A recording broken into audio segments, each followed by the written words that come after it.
Salut les Athéniens, salut les Athéniennes, bienvenue dans la vidéo numéro 3 de la chaîne Athéna. Eh bien, on est parti pour cette fameuse vidéo ChatGPT que vous m'avez énormément demandé, en réalité, que ce soit en commentaire ou en MP. Dans la vidéo précédente, je vous la mets par ici, je vous avais posé justement la question de savoir si le sujet de ChatGPT vous intéressait pour pouvoir l'utiliser afin d'accompagner vos enfants vers la réussite scolaire. Et en fait, vous avez été extrêmement nombreux à me dire « Ah oui, ChatGPT. » Donc, on est parti pour vous faire cette petite vidéo ChatGPT. De toute manière, vous allez voir, ça va être top. C'est parti, générique.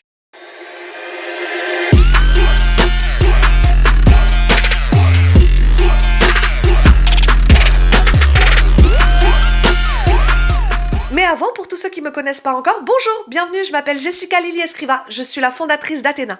Athéna, c'est une entreprise qui a pour objectif de relier les générations de parents et d'enfants, avec des accompagnements variés qui vont du coaching individuel personnalisé pour les parents et les adolescents, ainsi que des conférences, des stages et cette superbe chaîne YouTube Athéna Coaching, au travers de laquelle je vous propose des contenus qui visent à vous accompagner dans l'éducation de vos adolescents et de mettre en avant toute la sagesse de la jeunesse. Donc si vous voulez faire partie de cette merveilleuse aventure et devenir un membre de cette merveilleuse communauté que sont les Athéniens et les Athéniennes, c'est simple, on s'abonne et on active la petite cloche. Allez, c'est parti pour commencer. ChatGPT, c'est quoi? Ça vient d'où? Qu'est-ce que c'est que cette histoire?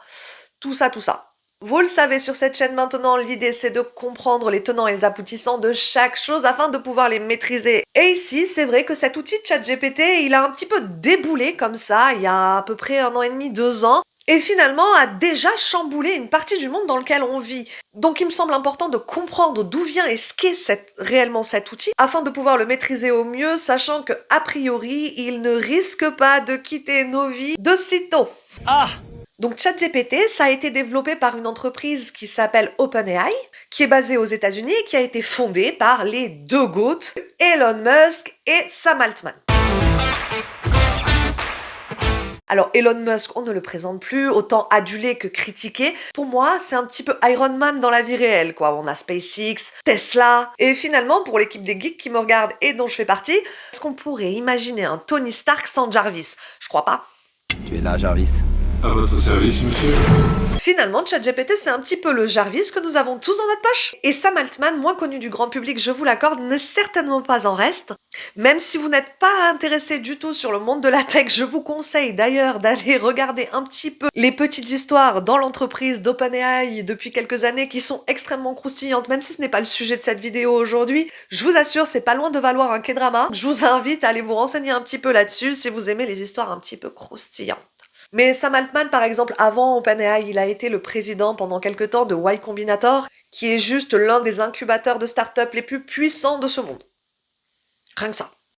Salut à toi, jeune entrepreneur. Donc évidemment, je vais pas vous faire toute l'histoire d'OpenAI et de ChatGPT, mais simplement 3 dates importantes. Première date 2018, c'est l'année où OpenAI lance sa première version de ChatGPT, qui était déjà capable à l'époque de générer un texte cohérent. Ensuite, en 2020, ils sortent GPT-3, qui est une version beaucoup plus puissante que la précédente. Et ça a été la première IA à pouvoir être capable de répondre de façon vraiment efficace aux questions, d'une façon impressionnante. Et enfin, 2022, le tsunami, ils sortent ChatGPT, une version de GPT qui est spécialisée dans les interactions conversationnelles. Et bien sûr, en quelques mois, des millions et des millions d'utilisateurs dans le monde s'emparent de cet outil révolutionnaire. Alors pourquoi il est important de comprendre et de maîtriser l'intelligence artificielle en général et notamment ChatGPT en tant que parent?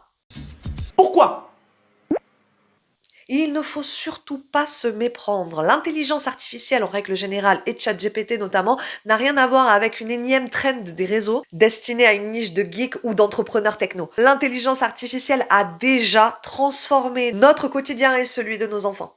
Et en tant que parent, il est crucial de saisir cette évolution pour plusieurs raisons.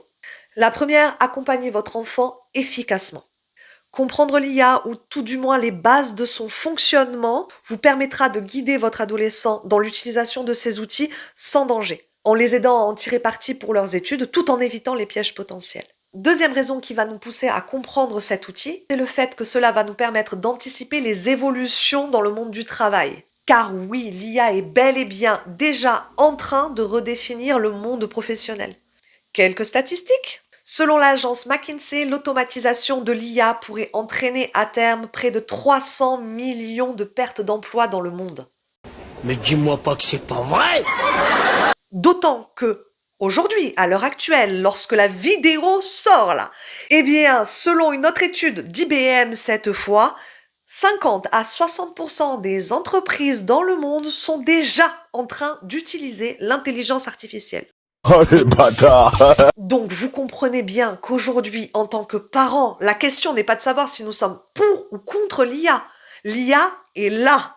Se poser ce genre de questions, ce serait du même ordre que se dire est-ce que je suis pour ou contre Internet ou le téléphone? Alors vous pouvez vous les poser ces questions-là, hein, mais vos enfants, eux, ils vivent dans ce monde-là et ils vont être nécessairement obligés de connaître ces outils-là pour pouvoir trouver un emploi et quel que soit finalement l'emploi qu'ils espèrent obtenir. De nombreux milieux professionnels qu'on n'imaginerait pas sont déjà touchés par cette transformation et d'autres s'inquiètent pour leur avenir. Et donc, en étant informés, vous pouvez accompagner votre enfant et le préparer au métier de demain. C'est carrément incroyable, mec! Et un dernier point extrêmement important, si ce n'est le plus important concernant les raisons qui doivent vous pousser à au moins comprendre ce qu'est une IA, ce sont les enjeux éthiques et sociaux qu'elles apportent avec elles. Alors bien sûr, l'IA soulève forcément des questions d'ordre moral, sur la vie privée, la sécurité et l'éthique. Et notamment par rapport à des sujets qu'on n'envisagerait même pas en tant que parents, mais qui sont bien réels. Par exemple, on va attaquer tout de suite avec un sujet que on n'a pas très envie d'aborder généralement, mais qui doit absolument, à mon sens, être mis dans le débat public. Si l'on veut protéger et accompagner nos enfants dans les prochaines années, c'est la relation émotionnelle que nos jeunes enfants, là, qui ont aujourd'hui 5, 6, 7 ans, vont avoir dans quelques années avec les intelligences artificielles. Eh bien, par exemple, qu'aujourd'hui, l'idée qu'un enfant ou un adolescent puisse tomber amoureux d'une IA nous paraît complètement relevée de la science-fiction, il est important de rester vigilant face à l'évolution rapide de ces technologies et l'impact potentiel qu'ils pourraient avoir sur les relations humaines. Et attention, hein, c'est pas moi qui le dis et qui me fait des petits délires comme ça dans ma tête. Eric Schmidt, ancien CEO de Google, c'est pas n'importe qui. Là, très récemment, je crois que c'était le 24 novembre dernier, sur le podcast The Prof J Show. Alors c'est un podcast en anglais, mais je vais vous mettre le lien en barre de description au cas où ça vous intéresse de regarder un petit peu cette chose-là. En fait, il s'inquiète sur cette idée d'attachement potentiel des enfants avec les IA et il nous met en garde là-dessus. Et je suis très triste de vous donner cet exemple-là, mais il existe, donc il faut que les parents soient au courant de ça. J'ai l'impression qu'elle n'a pas du tout été justement partagée en France, alors que c'est quand même dramatique ce qui s'est passé. Il faut que tout le monde soit au courant pour commencer quand même à réfléchir à ces questions-là, il me semble. C'est l'histoire d'un jeune garçon de 14 ans en Floride qui, il y a quelques mois, s'est malheureusement ôté la vie. Et d'après ses parents, qui ont d'ailleurs porté plainte contre l'entreprise Character.ai, il aurait été incité à cet acte terrible par un chatbot, Games of Thrones, donc une intelligence artificielle. C'est un drame terrible qui suppose de se questionner sur l'intelligence artificielle en règle générale, sur l'accompagnement en tant que parents que nous pouvons offrir à nos enfants sur ces nouveaux outils, qui vient bien au-delà du phénomène ChatGPT. Donc en somme, comprendre et maîtriser l'IA est nécessaire non seulement pour soutenir vos enfants dans ce monde en mutation dont il ne peut pas s'échapper, mais aussi pour le protéger des dangers qui ne manqueront pas d'arriver, je vous l'assure. Vous voyez qu'ici, finalement, sur un sujet aussi random que ChatGPT, eh bien, on touche au point central de ce que j'essaye de vous transmettre dans mes vidéos. C'est la nécessité de la compréhension. Parce que faire l'effort de comprendre, c'est aussi accompagner, protéger et maintenir le lien. Bah ouais, logique. Et donc, pour comprendre ce phénomène, il faut comprendre comment ça fonctionne, ChatGPT. Eh bien, en gros, ChatGPT, c'est une espèce de grosse machine qui va faire des prédictions. Ouais, des prédictions. Quand vous lui posez une question, voilà ce qui se passe en coulisses. 1. Il analyse votre question. Jusque-là, rien d'anormal, l'outil essaye de comprendre juste ce que vous voulez lui dire. Deuxième étape, recherche du contexte. À ce moment-là, en fait, il utilise ses entraînements précédents pour trouver des modèles et des inspirations et informations similaires dans ce qu'il a déjà appris. Troisième étape, prédiction du mot suivant. C'est là la partie fascinante de ce process. En fait, c'est comme s'il fonctionnait grâce à des statistiques extrêmement avancées qui lui permettent de deviner quel mot ou groupe de mots viendra ensuite. Comme un petit peu le principe du cadavre exquis, par exemple. Vous écrivez un début de phrase et puis vous essayez comme ça de deviner le mot suivant, puis le mot suivant, puis le mot suivant. Pour rendre cela le plus accessible possible, vous n'avez qu'à imaginer une sorte de jeu de devinette géant, mais avec une base de données gigantesque de plusieurs milliards de mots, de phrases ou de concepts. Eh bien, ChatGPT, c'est ça. Donc, a priori, il ne pense pas, en tout cas, il ne comprend pas comme un humain. Il suit des probabilités et des modèles basés sur les données qu'on lui a fournies. Ce qui soulève évidemment un danger supplémentaire, qui est d'ailleurs déjà à l'heure actuelle critiqué par les utilisateurs de ChatGPT, c'est le côté policé de ces réponses et les dangers potentiels en termes d'uniformisation de la pensée qui pourraient en découler. Et c'est d'ailleurs la raison principale qui est avancée par le fameux Elon Musk lorsqu'il nous parle de son nouveau système concurrent à ChatGPT, Grok. Grok qu'il vend comme moins policé, moins politiquement correct que ChatGPT. Avant de plonger dans des exemples plus concrets de l'utilisation que vous pouvez faire de ChatGPT avec vos adolescents pour leur réussite scolaire, il est essentiel à mon sens de comprendre une notion principale qui est que ChatGPT, tout puissant soit-il, n'est évidemment pas une solution magique. Ah ouais, d'accord.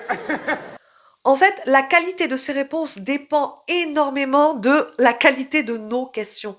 En gros, c'est un nouveau langage qu'il nous faut apprendre pour comprendre comment dialoguer avec lui d'une manière constructive et efficace, comme on apprendrait à poser des questions à un expert dans tel ou tel domaine. Donc voici déjà quelques conseils généraux pour apprendre à dialoguer avec ChatGPT. D'abord, le contexte est clé. ChatGPT, quelle que soit sa version, fonctionne beaucoup mieux lorsque vous lui donnez des détails sur le contexte qui vous pousse à poser votre question. Par exemple, au lieu de dire « Explique-moi Pythagore », dites plutôt « Explique Pythagore à un adolescent qui prépare un exposé pour une classe de 4e en France. » Plus le contexte est précis, plus la réponse sera claire et efficace. Deuxième point, réfléchir en arborescence. Il faut imaginer que ChatGPT, à mesure que vous avez une conversation avec lui, il va poser des cases de notions que vous lui aurez données. Et c'est dans ce cadre de réflexion qu'il va continuer à réfléchir avec vous. Donc vous devez penser à vos échanges comme à une discussion structurée. Par exemple, si une réponse vous semble incomplète, vous avez tout à fait la possibilité de poser ce qu'on appelle une question de suivi. Par exemple, peux-tu détailler l'étape précédente? Ou donne-moi un exemple. Troisième point, le choix des mots est essentiel. Il est nécessaire d'utiliser un langage clair et précis. Parce que si votre question est vague, la réponse risque probablement d'être vague elle aussi. Par exemple, plutôt que de lui demander quelque chose comme « Parle-moi des énergies renouvelables », demandez plutôt quels sont les avantages et les inconvénients de l'énergie solaire. Et enfin, l'entraînement de compte. Parce que plus vous utilisez ChatGPT, plus vous apprenez à formuler vos questions pour obtenir les bonnes réponses. Et sans parler des options de compte pro qui vous permettent de faire en sorte que la machine vous connaisse et sache dans quel cadre général vous l'utilisez, même dans sa version gratuite en ce qui concerne ChatGPT, ce n'est absolument pas une question de puissance de la machine, mais surtout une question de maîtrise de l'utilisateur. Donc vous le voyez, c'est un vrai savoir-faire à maîtriser. Et ce savoir-faire, si toutefois votre enfant réussit à l'obtenir, peut lui permettre de nombreuses possibilités en termes de métiers. Car si des métiers vont certainement disparaître avec l'arrivée de ces nouveaux outils, bon nombre de métiers vont aussi apparaître dans les mois, années à venir et finalement, maîtriser ces outils peut devenir une véritable force pour vos adolescents afin de trouver leur voie. Et c'est pour cela que dans chacun de nos accompagnements, quelle que soit sa forme, on a toujours un petit moment où on parle intelligence artificielle. Oui, putain, mais bien sûr, enfin! Et d'ailleurs, cela me permet de faire une petite transition parce que j'ai un cadeau pour vous. Pardon? Pardon? Pardon? Pardon? Pardon? Oui, pour parler sérieusement, je voulais vous remercier du soutien exceptionnel et vraiment inattendu que j'ai reçu en créant cette chaîne qui est quand même toute jeune. C'est le moment de faire un cadeau à tous mes Athéniens et toutes mes Athéniennes. Et donc du coup, pour vous remercier, j'ai décidé de mettre en place une remise exceptionnelle sur un de nos accompagnements qui s'appelle le déclic, une journée qui change tout. L'idée est simple, vous avez 6 heures de coaching condensées en une journée, plus 1 heure de rendez-vous bilan, autour d'un des piliers de formation de Athéna de votre choix. Vous avez Ikigai qui va travailler avec votre adolescent sur tout ce qui touche à l'orientation scolaire et la réussite professionnelle. L'accompagnement I Love Me qui lui va plus travailler sur l'estime de soi et la maîtrise relationnelle. Et ensuite, un accompagnement spécialement créé pour les parents d'adolescents qui s'appelle Family et qui est une sorte de soutien à la parentalité et qui va vous permettre de mieux maîtriser votre vie de famille en tant que parent d'adolescent. Tout cela condensé en une journée et personnalisé à votre problématique. Vous n'avez pas besoin de sortir de chez vous parce que ça se passe en visio. Et c'est une journée finalement pour vous donner ce fameux déclic qui vous permettra, je l'espère, de vous rapprocher de vos objectifs, que vous soyez parent ou adolescent. Habituellement, nous proposons cet accompagnement déclic à 197 €, mais à partir du jour de la publication de cette vidéo, et ce jusqu'au 31 janvier 2025, j'ai décidé de mettre en place un tarif spécial pour les Athéniens et les Athéniennes qui me soutiennent sur cet accompagnement, qui passera donc de 197 € à 149 €. J'espère que ça vous fera plaisir et que ça vous permettra d'avoir ce déclic pour commencer une nouvelle aventure sous une autre forme avec moi, pour que nous puissions échanger ensemble directement en visio sur des sujets qui vous préoccupent et vous accompagner en vous donnant le meilleur pour vous, votre famille et vos enfants. Parce que c'est notre projet! Il me reste encore à vous donner, et c'est quand même le point principal de cette vidéo, les trucs et astuces qui vont vous permettre d'accompagner votre enfant vers la réussite scolaire grâce à ChatGPT. Alors voilà comment vous pouvez utiliser de façon sécurisée et même sans grande connaissance ChatGPT pour accompagner votre enfant dans sa scolarité. Premièrement, vous pouvez utiliser ChatGPT pour vous aider à simplifier des notions compliquées. Si votre enfant revient de l'école avec un problème sur une notion ou une matière qu'il n'a pas compris, ChatGPT peut devenir alors pour votre enfant une sorte de professeur particulier qui va reprendre le cours avec lui. Par exemple, cours d'histoire basique, vous pouvez poser une question à ChatGPT du genre explique-moi les causes de la Seconde Guerre mondiale comme si j'avais 12 ans. Vous voyez, j'utilise la notion d'enfant de 12 ans pour pousser ChatGPT à simplifier au maximum son explication. Cela va permettre à votre ado de comprendre davantage les bases de la problématique avant de creuser le sujet. Et donc ça, vous l'aurez compris, c'est bel et bien si votre adolescent n'a pas compris ce que le prof essayait de lui transmettre. Mais il peut aussi vous accompagner pour, par exemple, préparer un contrôle. En effet, ChatGPT est tout à fait capable de générer des séries de questionnaires sur un sujet précis pour vous aider à tester vos connaissances. Par exemple, si votre adolescent est en train de travailler en littérature, je ne sais pas moi, Molière, eh bien vous pouvez lui demander pose-moi 10 questions avec leurs réponses sur le malade imaginaire. Ce genre d'exercice vous permet à la fois de travailler la maîtrise des questions qu'on pose à ChatGPT, tout en révisant son contrôle de littérature d'une manière ludique, interactive et engageante. Tout ce qu'on veut pour rendre l'apprentissage plus cohérent et efficace.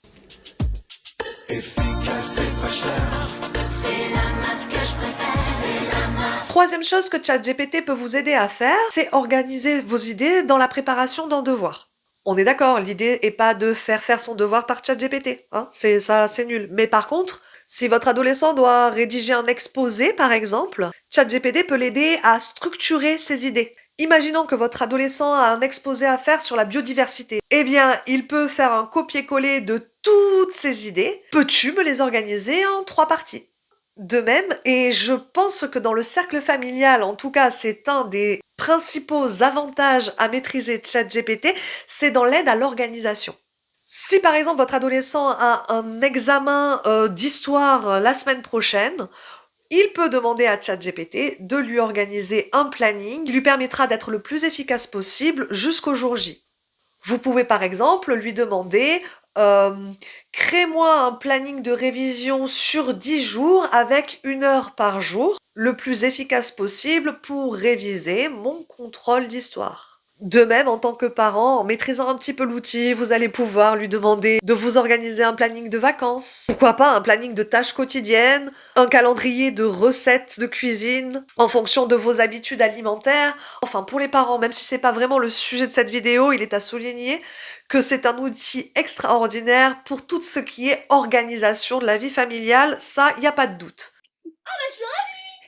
Et enfin, une fois qu'on maîtrise un petit peu l'outil, on va se rendre compte très vite que ChatGPT est un excellent assistant. Il peut vous aider à développer votre créativité dans des sortes de brainstorming autour de sujets créatifs, comme des sujets de rédaction ou de présentation type exposé. Par exemple, j'ai un exposé de sciences à faire, donc du coup je vais demander à ChatGPT de me proposer 3 sujets intéressants pour un exposé en classe de sciences. Il va m'en proposer 3 et puis là, peut-être qu'il y en a un qui va me parler et je vais lui demander de brainstormer autour de ce sujet-là.